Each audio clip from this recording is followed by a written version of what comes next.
Palavra da Verdade.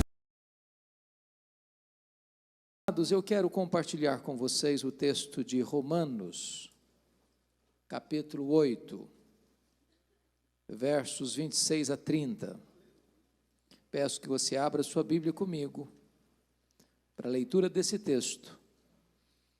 E não feche mais sua Bíblia, eu preciso que você mantenha a Bíblia aberta para acompanhar comigo essa exposição. Romanos 8, 26 a 30. Os estudiosos dizem, e penso que eles têm razão, em afirmar que a carta de Paulo aos Romanos é a cordilheira do Himalaia de toda a revelação bíblica. E se Romanos é a cordilheira do Himalaia, então Romanos 8 é o pico do Everest. Este é o mais robusto compêndio de teologia do Novo Testamento. Alguém chamou Romanos de o Evangelho segundo o apóstolo Paulo. E no texto que vamos ler, versos 26 a 30, Paulo chega às alturas excelsas, quando ele diz assim: também o Espírito, semelhantemente, nos assiste em nossa fraqueza, porque não sabemos orar como convém, mas o mesmo Espírito intercede por nós sobremaneira, com gemidos inexprimíveis. E aquele que sonda os corações sabe qual é a mente do Espírito, porque segundo a vontade de Deus que ele intercede pelos santos. Sabemos que todas as coisas cooperam para o bem daqueles que amam a Deus, daqueles que são chamados segundo o seu propósito. Porquanto, aos que de antemão conheceu, também os predestinou para serem conformes à imagem de seu Filho, a fim de que ele seja o primogênito entre muitos irmãos. E aos que predestinou, a esses também chamou. E aos que chamou, a esses também justificou. E aos que justificou, a esses também glorificou. Amém.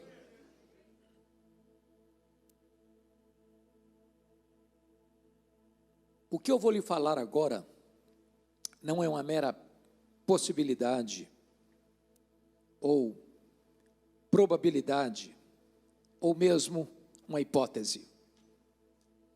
É um fato irrefutável. E o fato é este: nem todas as pessoas que sonham, planejam, desejam vencer na vida, vencem na vida. E eu quero afirmar esta declaração, ou ilustrar essa declaração, com a saga esportiva brasileira. Prometo a vocês não trazer à memória de vocês a tragédia de 2014. Recuarei a 1950. Naquela ocasião, o Brasil hospedou pela primeira vez uma Copa Mundial de Futebol. A imprensa apontava o Brasil como forte candidato a sagrar-se campeão do mundo. E para não frustrar a expectativa da imprensa internacional, o Brasil abriu aquele campeonato mundial no Rio de Janeiro, no Maracanã, construído para aquela finalidade, goleando o México por 4-0. O segundo jogo foi aqui em São Paulo, e o Brasil empatou com a Suíça por 2-2. Terceiro jogo, o Brasil enfrenta a então Iugoslávia, e vence a Iugoslávia por 2-0, classificando-se para a fase seguinte. Então, o Brasil torna-se um grande fenômeno do futebol mundial, porque ele vai para a segunda fase e goleou a Suécia por 7-1. Resultado que brasileiro costuma lembrar. Vai para a semifinal e goleou a Espanha por 6-1.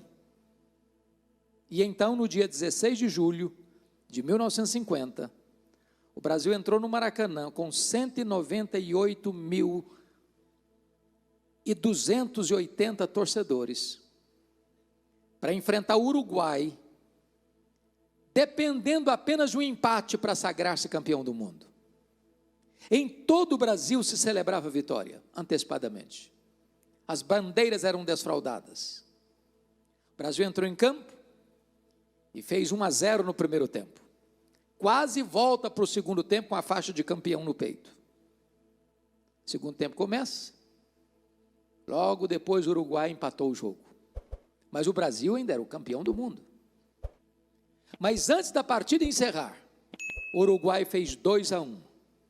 O Maracanã cobriu-se de silêncio e a nação brasileira de lágrimas. A expectativa de vitória transformou-se em derrota amarga e fatídica. Eu quero dizer para vocês, entretanto, que este não é o destino dos filhos de Deus. Nós não temos apenas expectativas de vitória, nós temos garantia de vitória. Nós já somos mais do que vencedores em Cristo Jesus, nosso Senhor. Nós não entramos em campo para saber se vamos ganhar ou perder. A nossa vitória já foi conquistada na cruz do Calvário. E se você está em Cristo, você é mais do que vencedor. Esse texto nos aponta essa verdade. E Paulo começa dizendo o seguinte: também o Espírito semelhantemente nos assiste em nossa fraqueza. Eu não sei quanto a você, mas eu gosto muito de ler, sempre gostei desde criança.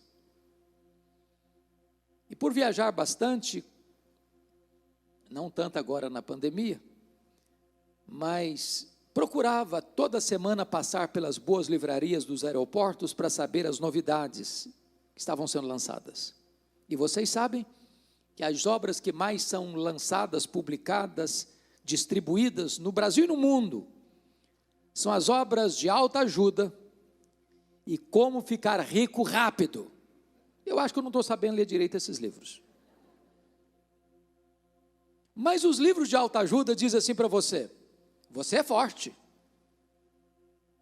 você é um gigante, você tem poder, há poder nas suas palavras. Quando eu volto a atenção para a Bíblia, sabe o que eu descubro? É que a Bíblia diz exatamente o contrário. A Bíblia diz que eu sou fraco. A Bíblia diz que Deus conhece a nossa estrutura e sabe que somos pó. E Paulo começa dizendo assim: também o Espírito Santo, ou o Espírito semelhantemente, nos assiste em nossa fraqueza. Ou seja, nós temos fraquezas, e muitas, se não vejamos. Nós temos fraquezas físicas. Meus irmãos, querendo ou não, gostando ou não, o tempo vai esculpindo algumas rugas no nosso rosto, indisfarçáveis. As mulheres mais espertas do que os homens, driblam até bem isso com um bom cosmético. Depois, uma boa cirurgia plástica ajuda muito.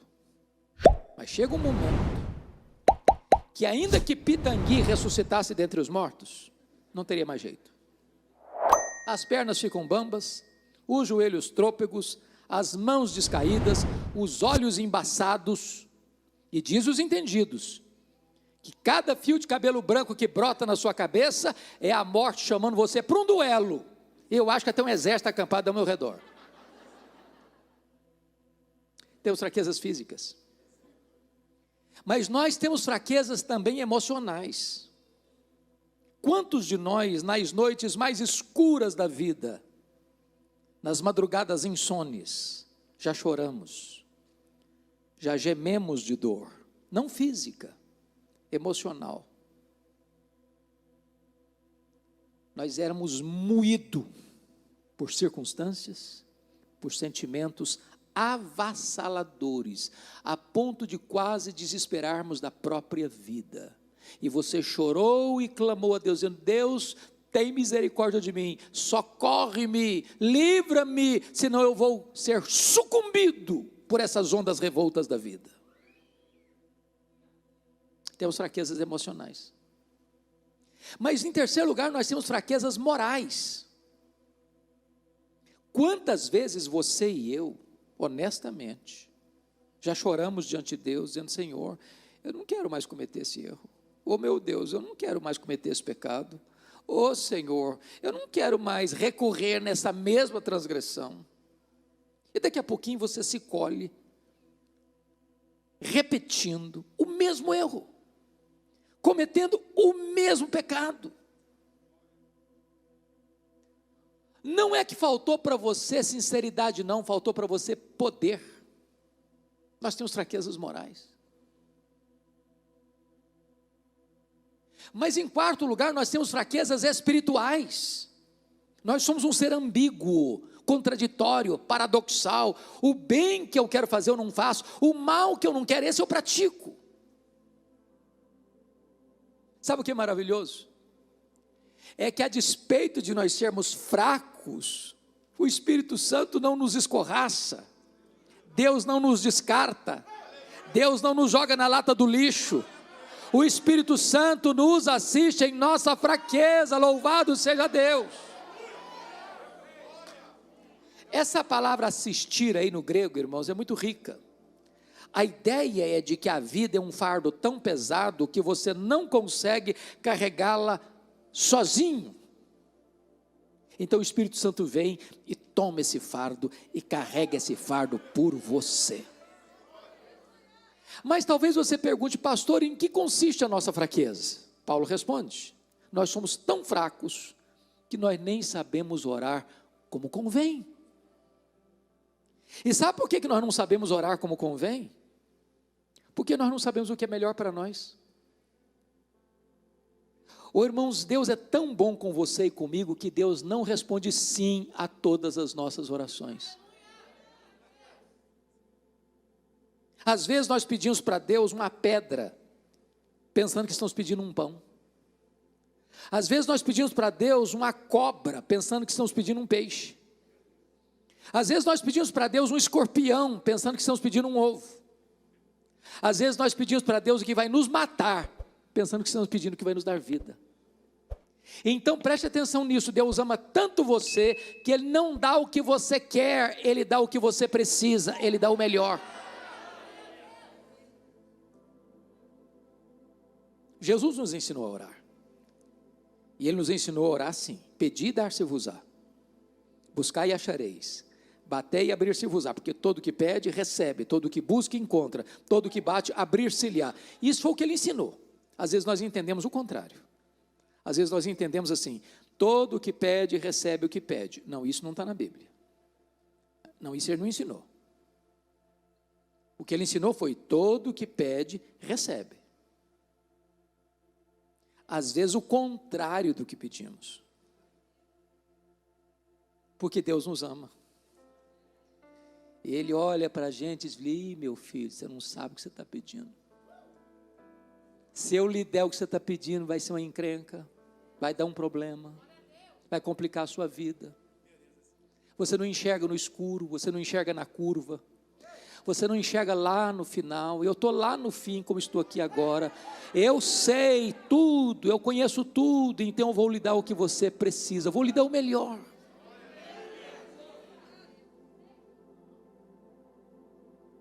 Mas em segundo lugar, Deus está nos determinado em nos conduzir à glória, não só por causa da sua solidariedade, mas também por causa da sua compaixão. Notem comigo, no versículo 26 ainda, quando ele diz: mas o mesmo Espírito intercede por nós sobremaneira com gemidos inexprimíveis. Isso é espantoso, sabe por quê? Na Trindade você tem dois intercessores. Primeiro você tem um intercessor legal, jurídico, forense, é Jesus Cristo. Ele é o advogado justo, e Ele está à destra de Deus intercedendo por você.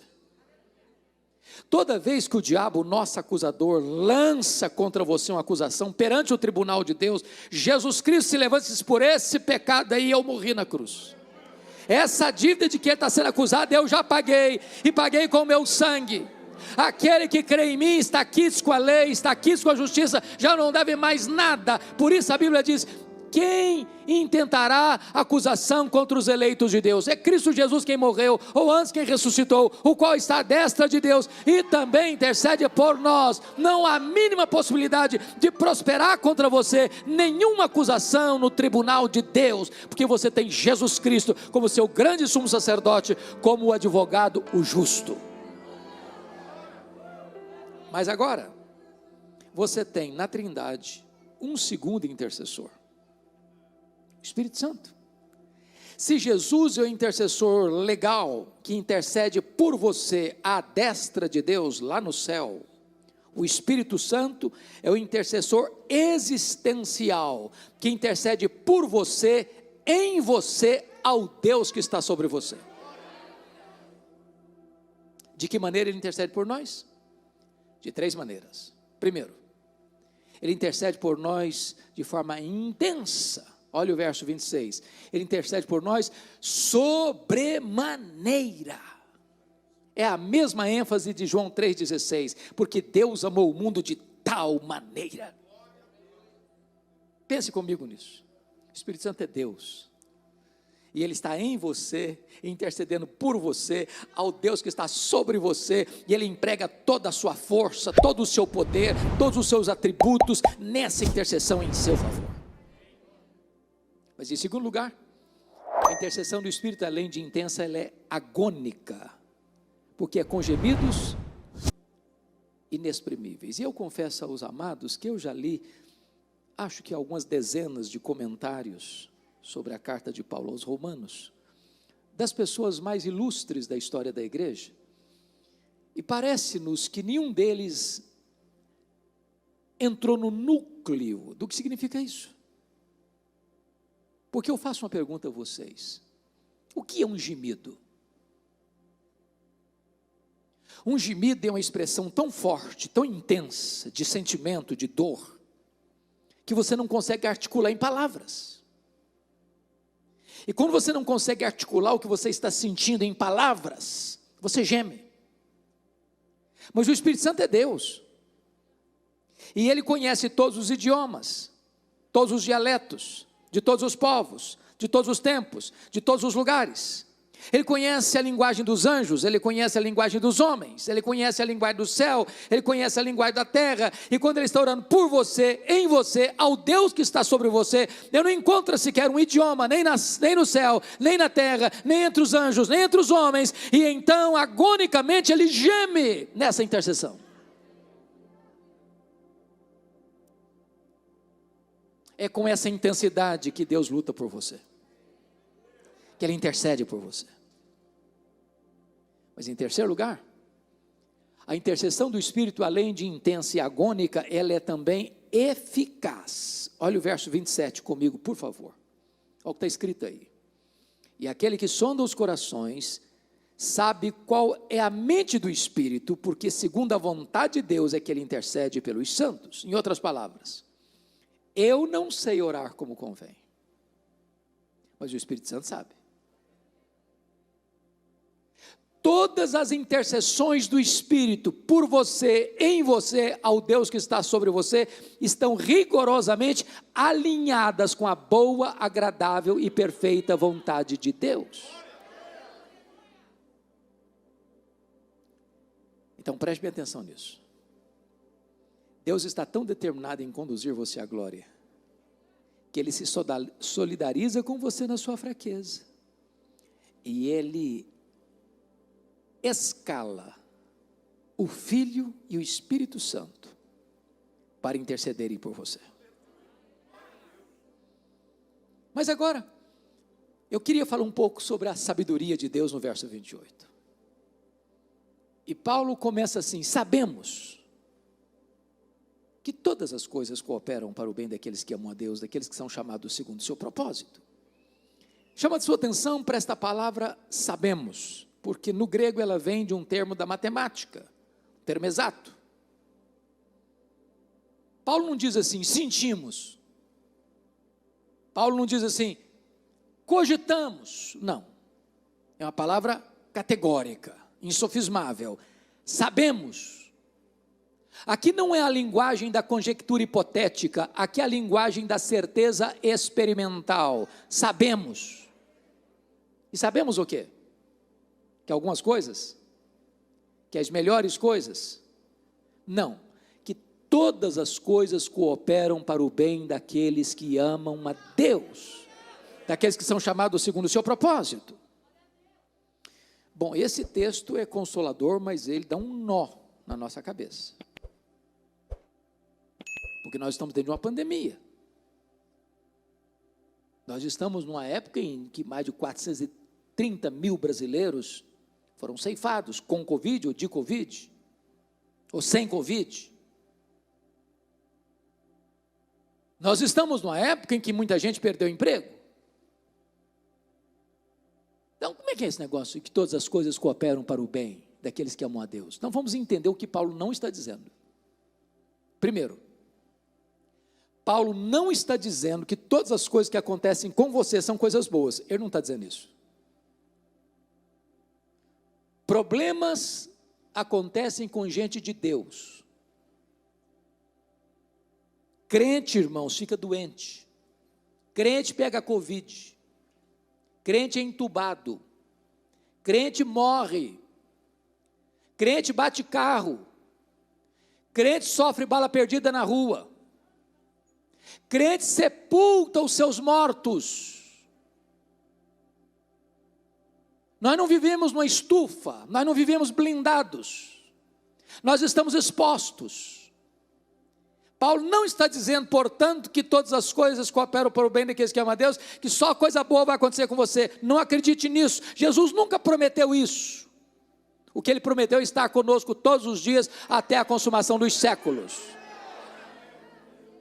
Segundo, Paulo não está dizendo que todas as coisas cooperam para o bem daqueles que amam a Deus, como se as coisas se encaixassem por si mesmas, como que num jogo de coincidência, como que num jogo de dados, como se os astros movessem nas alturas na sua direção, como que você lê o horóscopo antes de sair de casa para ver se vai dar tudo certo. Não, não, as coisas não acontecem aleatoriamente.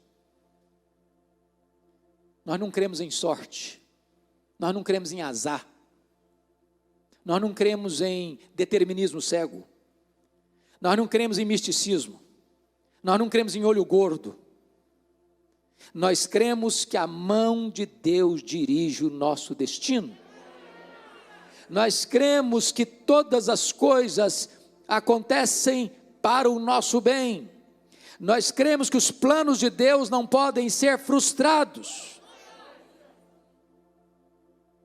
Terceiro, Paulo não está dizendo que todas as coisas cooperam para o bem de todas as pessoas. Ele não está dizendo isso.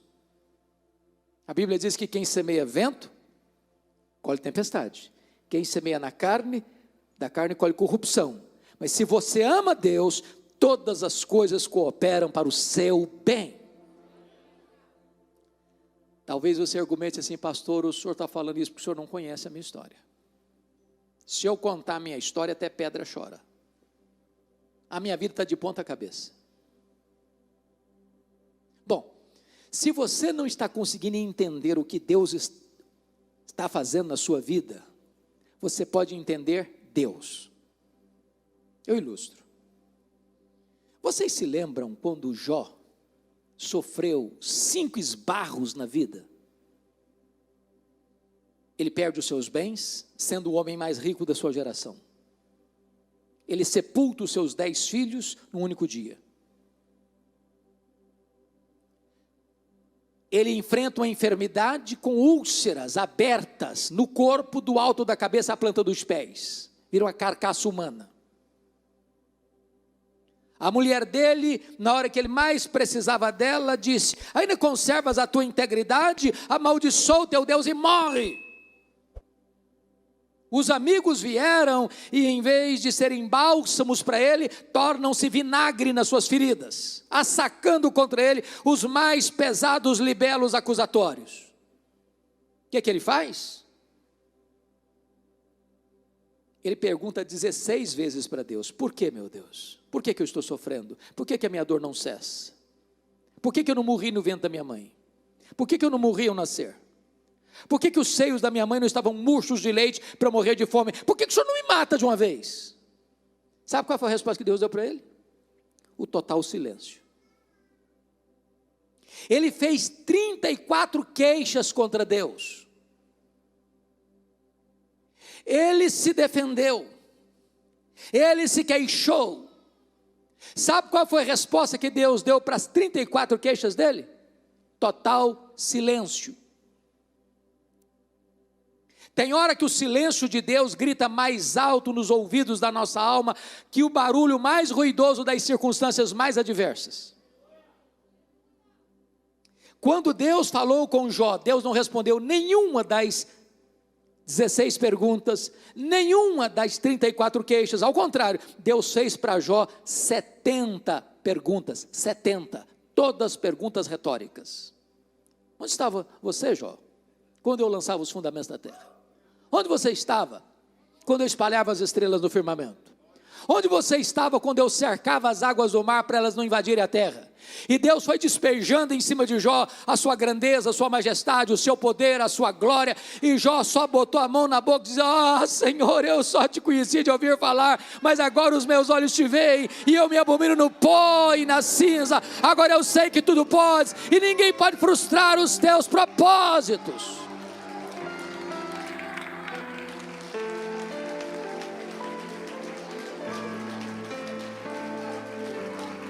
Se você não pode compreender o que Deus está fazendo na sua vida, você pode compreender Deus. Ele é soberano, Ele é seu Pai, e está trabalhando por você e não contra você.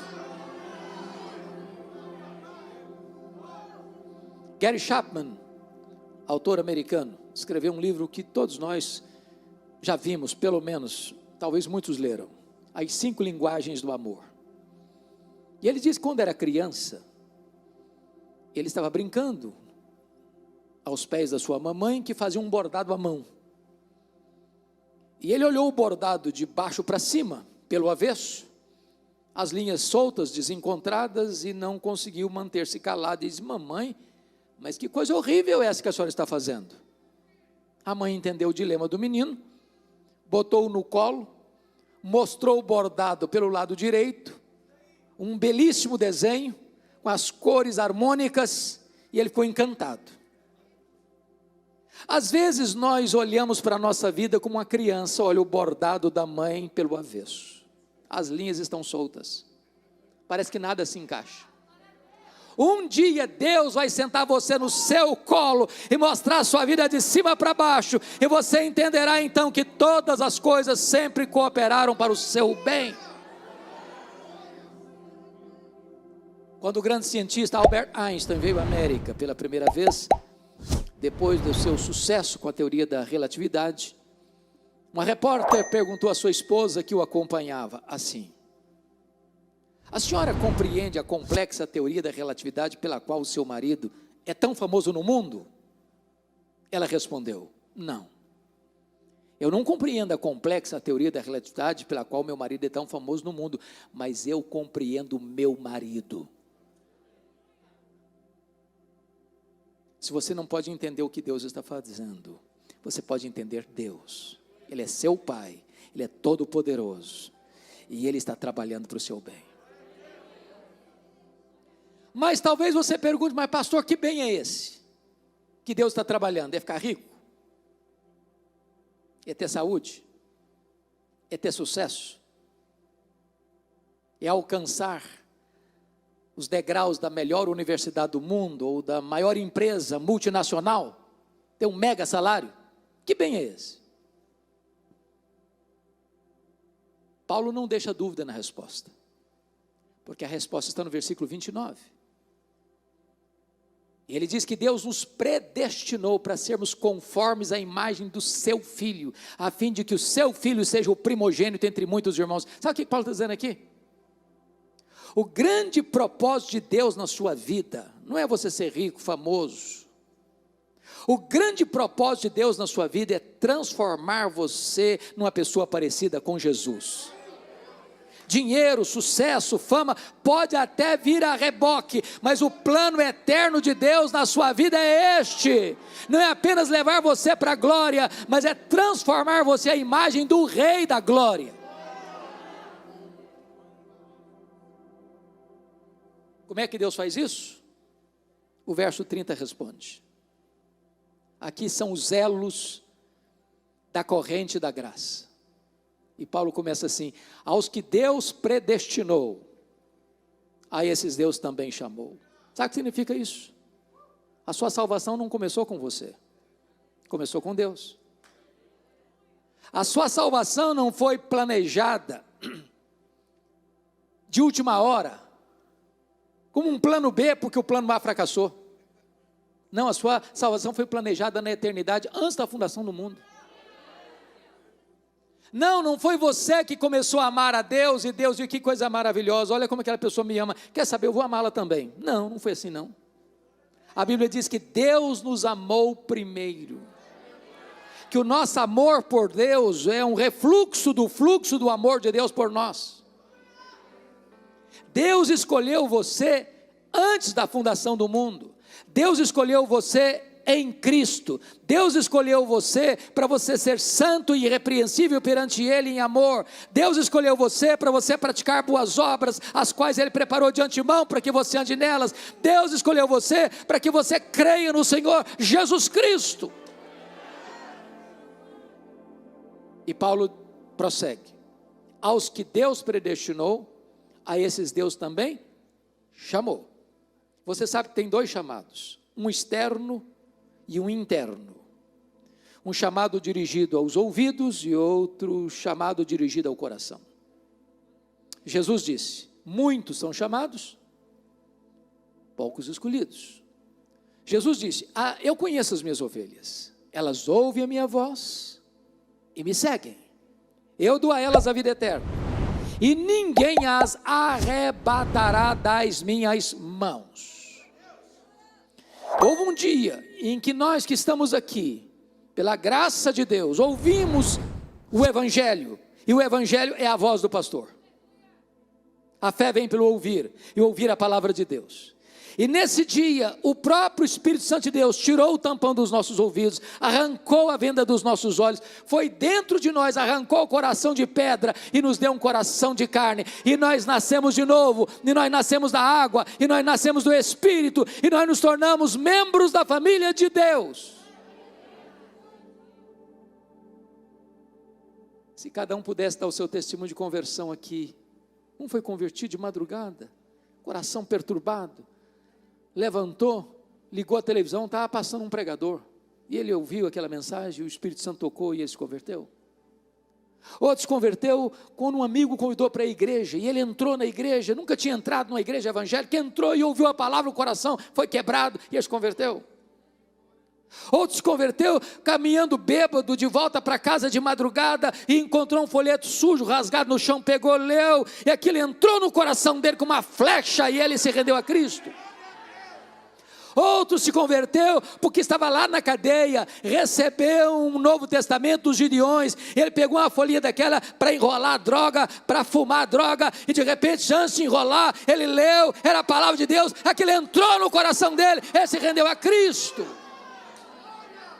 Deus chama na rua, Deus chama no hospital, Deus chama no bar da esquina, Deus chama no campo de futebol, e quando Ele chama, a sua voz é poderosa.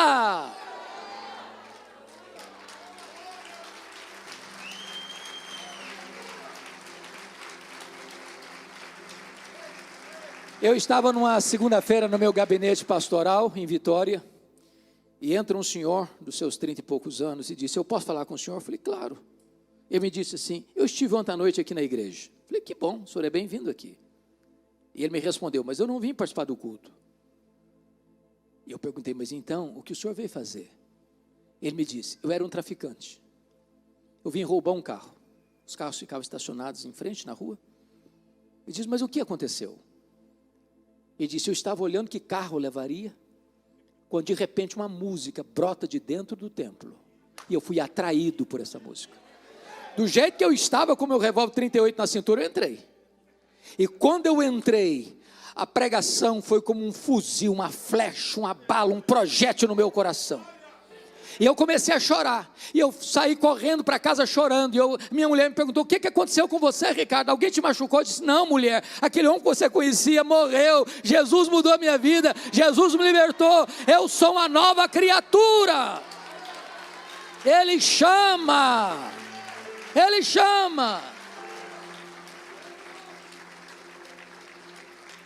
E Paulo avança um pouco mais e diz: e aos que Deus chamou, a esses Deus também justificou. Aqui está, irmãos, o coração da Bíblia. O coração da Bíblia. Se você não entender a justificação, você não entende a Bíblia. Eu gostaria de trabalhar um pouco com vocês sobre o que é justificação. A Bíblia diz que todos pecaram e destituídos estão da glória de Deus. Não há justo, nenhum sequer. A Bíblia diz que todos nós temos que comparecer perante o tribunal de Cristo para dar contas da nossa vida. E naquele grande dia do juízo, quando grandes e pequenos estarão lá, doutores e analfabetos estarão lá, cientistas, filósofos, pesquisadores, políticos estarão lá, governantes e governados estarão lá, religiosos e ateus estarão lá. E naquele grande dia, diz a Bíblia, que os livros serão abertos, e todos vão ser julgados segundo o que tiver escrito naqueles livros.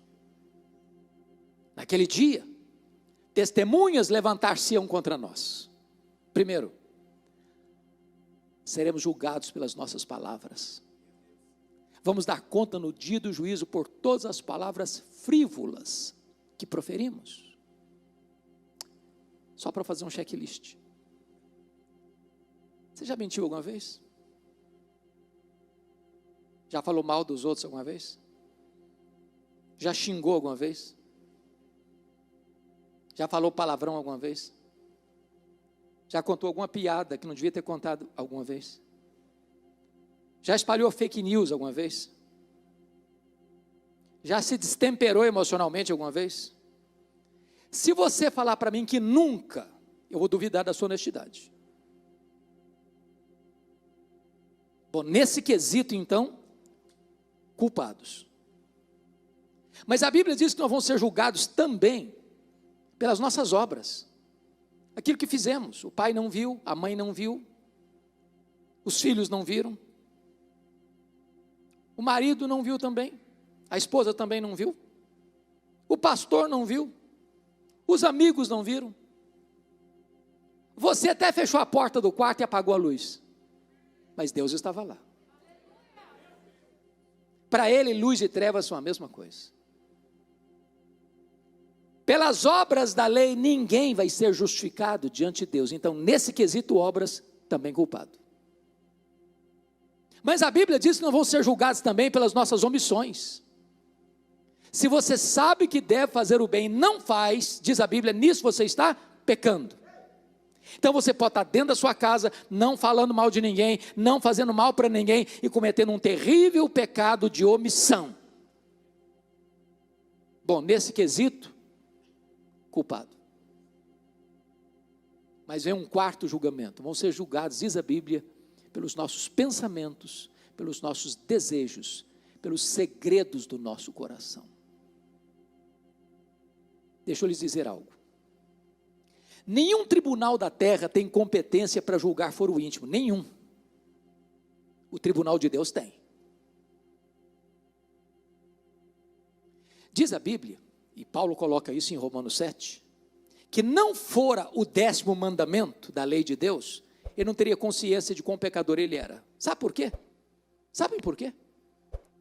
Porque os 9 primeiros mandamentos do decálogo são mandamentos objetivos. Qualquer tribunal consegue acompanhar, legislar e julgar. O 10º não, é subjetivo. Não terás outros deuses, não farás para ti mais escultura,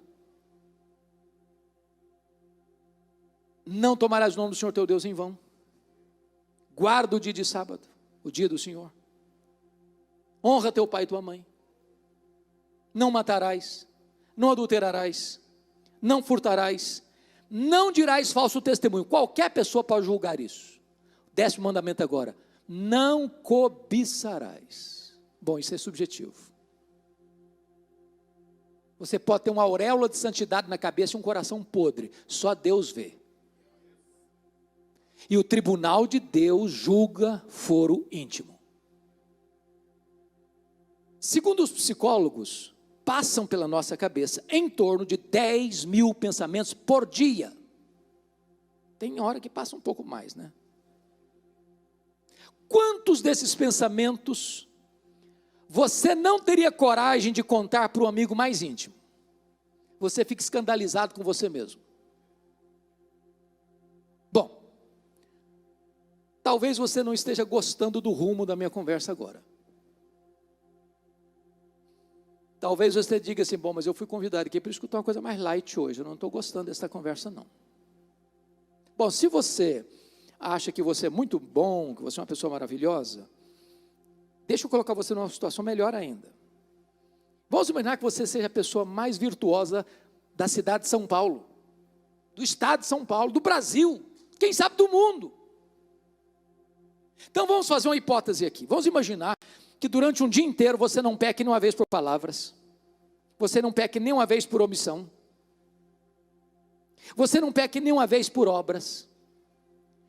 Dos 10 mil pensamentos por dia, você teve 9.997 pensamentos bons, só 3 pensamentos pecaminosos, você já seria quase um anjo ambulante.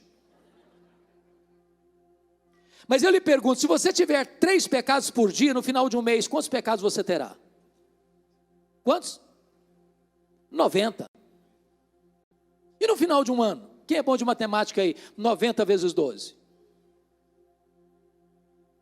1080, vamos baixar para 1000. Se eu tivesse só 3 pecados por dia, eu estaria hoje com 62 mil pecados. Eu pergunto a você, se um réu chegar hoje para um julgamento, num tribunal, e o promotor e o advogado de acusação provar pelos autos do processo que aquele réu cometeu 62 mil violações da lei, qual a condição desse réu? Culpado e condenado. Mas deixa eu lhe dizer algo pior. Você não precisa ter 62 mil pecados para não entrar no céu. Se você tiver um pecado só, você não pode entrar no céu. Sabia disso? Você sabia que só gente perfeita entra no céu? Diz a Bíblia que se você guardar toda a lei, está lá em Tiago 2,10, e tropeçar num único ponto, você é culpado da lei inteira. Está lá em Gálatas 3,10, maldito é aquele que não perseverar em toda a obra da lei para cumprir. O padrão de Deus para entrar no céu é perfeição, porque lá não entra pecado. Se entrar um pecado no céu, o céu deixa de ser céu. Aí você pode argumentar, mas esse negócio está complicado, se eu botar na balança entre coisa boa e coisa ruim que eu faço, pesa mais o bom. Então deixa eu dizer uma coisa para você, ilustrar, muito simples, para você entender. Imagine que você vai chegar em casa hoje, pegar 10 ovos, fazer um big de um omelete para a família toda. Você bota uma frigideira enorme, quebra os 9 primeiros ovos, a gema vermelhinha. A hora que você quebrou o 10º ovo, ele estava podre, caiu lá dentro. Quanto do omelete você estragou? Como assim? Tinha 9 bons. Um só estragou tudo? É isso mesmo. Você não manteve o padrão da perfeição, estragou tudo. Você guarda toda a lei, tropeça num ponto, é culpado da lei inteira. Aí você está pensando o seguinte, pastor, mas se o negócio é desse jeito, então eu estou frito. Parabéns, está mesmo. É isso mesmo.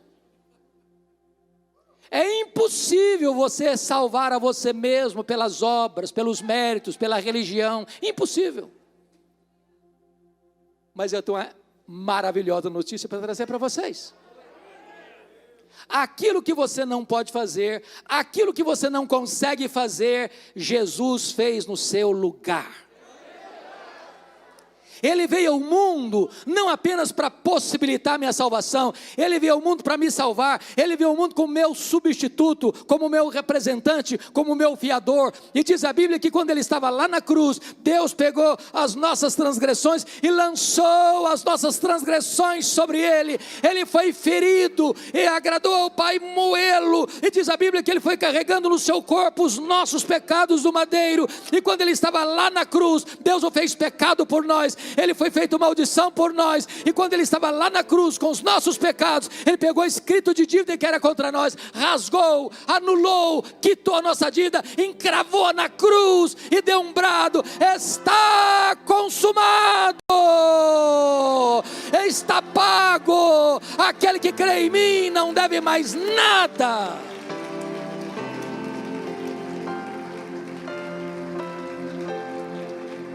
Isso é um ato legal, é um ato legal. Preste atenção no que eu vou lhes dizer, irmãos, preste atenção no que eu vou lhes dizer. Na cruz aconteceu 3 transações. Primeira transação, 2 Coríntios 15, 18 a 21.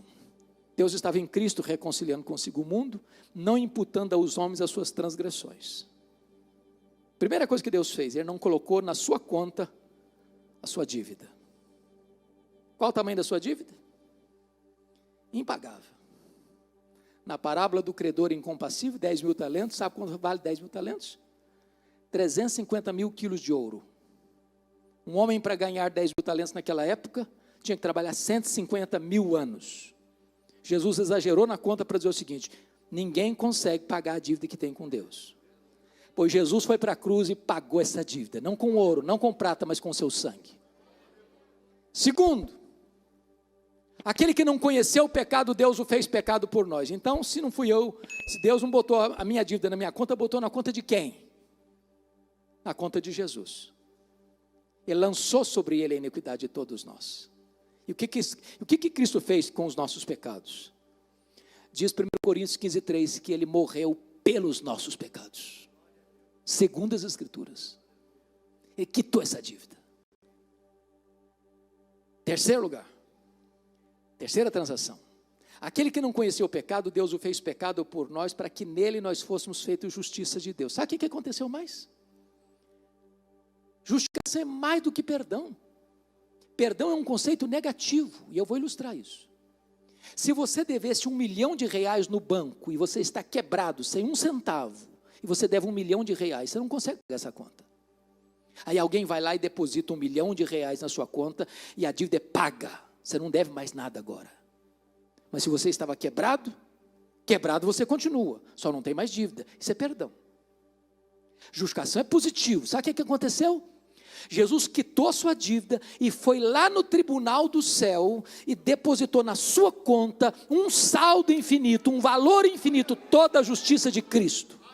Quando Deus puxa sua ficha lá no tribunal do céu, não só não tem mais dívida, mas tem um crédito de valor infinito. Toda a justiça de Cristo está na sua conta. Você está justificado, quites com a lei, quites com a justiça. Já nenhuma condenação a mais para aqueles que estão em Cristo Jesus, nosso Senhor. Então, vem o último elo da corrente. E aos que Deus justificou, a esses Deus também glorificou. Talvez você pergunte: Paulo, você está errando na gramática ou na teologia? Porque nós não estamos glorificados, estamos? Ainda não. Quando é que vai acontecer a glorificação? Quando Jesus voltar. Mas o tempo que Paulo usa do verbo é pretérito perfeito. Por que ele está usando pretérito perfeito? Para um fato que vai acontecer no futuro. Porque se você foi predestinado, se você foi chamado, se você foi justificado, na mente de Deus, nos decretos de Deus, você já está glorificado. É um fato consumado. Bendito seja Deus. Que segurança nós temos em Cristo. E eu quero concluir quando Paulo faz então 5 perguntas retóricas para realçar a nossa segurança. Se Deus é por nós, quem será contra nós? Aquele que não poupou seu próprio filho, antes por todos nós o entregou, porventura não nos dará graciosamente com ele todas as coisas? Quem tentará acusação contra os eleitos de Deus? é Deus quem o justifica. Sabe o que ele está dizendo? Aqui nós temos 4 instâncias de apelação. Você foi condenado ou inocentado na primeira instância, você apela para a segunda. Foi inocentado na segunda, apela para a terceira. Foi inocentado na terceira, apela para a quarta, e a quarta pode condenar. Mas a Suprema Corte Celestial, o Supremo Tribunal Federal do céu, já deu a sentença. Você está justificado. Não tem corte superior para se apelar. A decisão está tomada e ela é irreversível. Se você está em Cristo, você está justificado. Quem tentará acusação contra os eleitos de Deus? É Cristo Jesus quem morreu, o antes quem ressuscitou, o qual está à destra de Deus, também intercede por nós. Sabe o que ele está dizendo com isso? O que ele está dizendo é o seguinte: Deus é justo. E Deus não pune o mesmo pecado 2 vezes. Se Deus puniu o meu pecado no seu filho, Ele não pune mais o meu pecado em mim, porque essa dívida já foi paga e paga na cruz. E agora a última pergunta é existencial: quem nos separará do amor de Cristo? Será tribulação, ou angústia, ou nudez, ou perigo, ou espada? Por meio de todas essas coisas somos mais que vencedores em Cristo Jesus. E eu estou certo de que nem a morte, nem a vida, nem anjos, nem principados, nem poderes, nem altura, nem profundidade, nem qualquer outra criatura poderá nos separar do amor de Deus que está em Cristo Jesus, nosso Senhor. Estamos seguros nos braços do nosso Redentor. Faça você 2 apelos.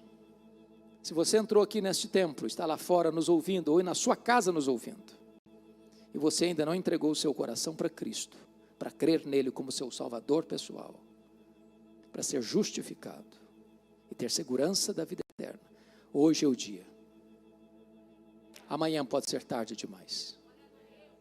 Segundo apelo: se você está aqui, ou está nos ouvindo, já é crente no Senhor Jesus Cristo, então viva os dias que Deus lhe der, para exaltar o seu glorioso Redentor, por tão grande salvação. Que Ele nos abençoe. Amém.